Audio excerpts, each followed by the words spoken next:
जनपद रुद्रप्रयाग के विकासखंड अगस्त्य मुनि की ग्राम पंचायत सारी के झाली मठ तोक में 28 फरवरी 2022 को भूस्खलन के कारण एक मकान पूरी तरह ध्वस्त हुआ और 3 परिवारों के मकान खतरे की जद में आए थे। शासन ने इन परिवारों को खाली कराकर अन्य जगह रहने के आदेश दिए थे। आज 10 महीने बाद शासन प्रशासन की अनदेखी के चलते मजबूरी में ये लोग अपने टूटे मकान पर रहने को मजबूर हैं। हम आपको पीड़ित परिवारों की पीड़ा की तस्वीरें दिखा रहे हैं। तस्वीरें साफ बयां कर रही हैं कि शासन प्रशासन द्वारा इन लोगों के साथ कितना भद्दा मजाक किया जा रहा है। आपको बता दें, रुद्रप्रयाग जिले के सारी गांव के झाली मठ तोक के राकेश कुमार, वीरेंद्र लाल, हरेंद्र कुमार, धीरज लाल के मकानों के नीचे अचानक हुए भूस्खलन से राकेश कुमार का मकान शौचालय जमींदोज हो गया था। साथ ही हरेंद्र कुमार, वीरेंद्र लाल, धीरज लाल के आंगन शौचालय भी ध्वस्त हुए और मकानों पर बड़ी बड़ी दरारें पड़ी हैं, जिसमें रहना खतरे को गले लगाने जैसा है। हैरानी की बात है कि 28 फरवरी 2022 को आए आपदा से बेघर हुए इन परिवारों को 10 महीनों के बाद मजबूर होकर मौत को गले लगाते हुए अपने टूटे मकानों पर रहने को विवश होना पड़ा। इन परिवारों का आरोप है कि प्रशासन ने हमें ये कहकर खाली कराया था कि आपके मकान रहने लायक स्थिति में नहीं है, आप लोग किराए पर रहो, जिसका भुगतान किया जाएगा। पीड़ित परिवारों का आरोप है कि प्रशासन द्वारा सही आकलन नहीं किया गया, जिसके चलते हमें आज तक उचित मुआवजा सहित अन्य जगह शिफ्ट भी नहीं किया जा रहा है। हमारे पास किराया देने लायक स्थिति नहीं है, ना ही शासन प्रशासन ने दोबारा हमारी सुध ली। अब हमें मजबूरी में अपने टूटे मकानों पर रहने को विवश होना पड़ा। अब मरेंगे भी तो इसी जोखिम के साए में। वहीं ग्राम प्रधान महेश्वरी देवी और क्षेत्र पंचायत सदस्य सरिता देवी का कहना है कि हमें लगता है कि तहसील प्रशासन जिलाधिकारी को अवगत कराते थक चुके हैं। केवल झूठे आश्वासन दिए जा रहे हैं, मगर उचित कार्रवाई होती आज तक नहीं दिख रही। प्रशासन से हमने जब इस बारे में जानकारी चाही तो वहीं रटा जवाब मिला कि रिपोर्ट शासन को भेजी है, मगर 10 महीनों बाद भी रिपोर्ट का आकलन न होना बड़ा सवाल खड़ा करता है। अब प्रभावित परिवारों ने जिलाधिकारी रुद्रप्रयाग से गुहार लगाई है कि दोबारा से क्षतिपूर्ति का जमीनी आकलन किया जाए। उत्तराखंड समाचार के लिए रुद्रप्रयाग से सत्यपाल नेगी की रिपोर्ट।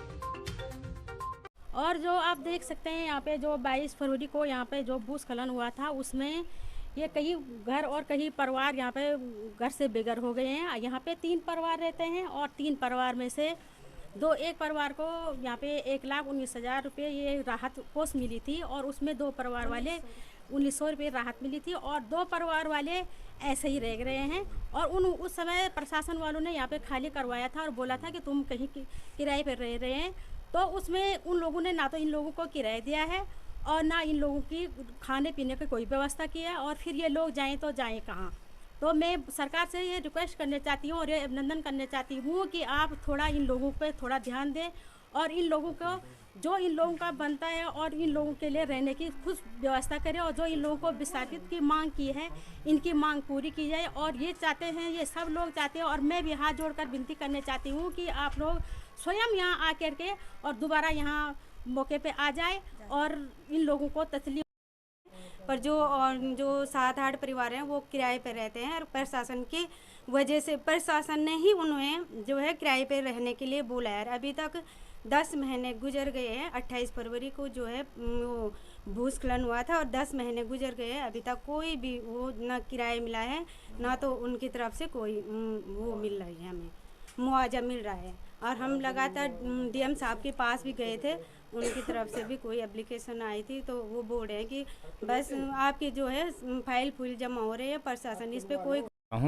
28 फरवरी 2022 को मेरा मकान भूस्खलन होने के कारण प्रशासन ने हमें यहाँ से खाली करवाया था और हमें दूसरे के मकान पर रहने के लिए बोला गया कि हम तुम्हें इसका किराया स्वयं देंगे। महोदय, हमको 10 महीना होने को आ गया है, अभी तक सरकार द्वारा न हमें मुआवजा मिला, न किराया मिला, कुछ नहीं मिला। महोदय, मैं 10 महीने से दूसरे के मकान में रह रहा हूँ और वो लोग मुझे अब किराया मांगने के लिए बोल रहे हैं। महोदय, मेरे पास किराया देने के लिए कुछ नहीं है। मैं आज अपने बच्चों सहित इस टूटे हुए भवन में रहने के लिए मजबूर हो चुका हूँ। अगर सरकार देगी तो ठीक, नहीं देगी तो हम यहीं पे मर भी जाएंगे, कोई दिक्कत नहीं है। महोदय, मैं 3 बार डीएम साहब के पास चले गया, तहसीलदार साहब के पास गया, एसडीएम साहब के पास चले गया, विधायक जी के पास चले गए। हमारी और स्वयं प्रशासन ने ही इन लोगों से घर खाली करवाए हैं। आप यहाँ की कंडीशन देख रहे हैं, जिस घर में हम हैं तो इसकी भी बहुत बुरी कंडीशन है। बगल पे इनका टॉयलेट बाथरूम था, पूरा धंस चुका है और किसी भी प्रकार से यहाँ पे रहने योग्य नहीं है। और जो ये परिवार जिनका सबसे ज़्यादा नुकसान हुआ है उनको श्रेणीवार इनको मुआवजे देने की व्यवस्था करनी चाहिए थी, पर सरकार ने हाथ खड़े कर दिए। जिला प्रशासन के लोग स्वयं यहाँ पे आए, उन्होंने पूरा निरीक्षण करने के बाद कहा था कि यहाँ कोई नहीं रहेगा। भूगर्भीय सर्वे हुआ, भूगर्भीय सर्वे के बाद नोटिस लगाया गया कि इस पूरी कॉलोनी को खाली कर दें, परंतु पूरी कॉलोनी खाली तो करवाई, पर जो लोग सबसे अधिक खतरे की जद में हैं, जो परिवार, उन तक भी मुआवजा नहीं दिया गया। ये बहुत दुखद है और बहुत कष्टकारी है। सरकार को और जिला प्रशासन को इसमें तत्काल संज्ञान लेकर के पुनः इसका सर्वे करके और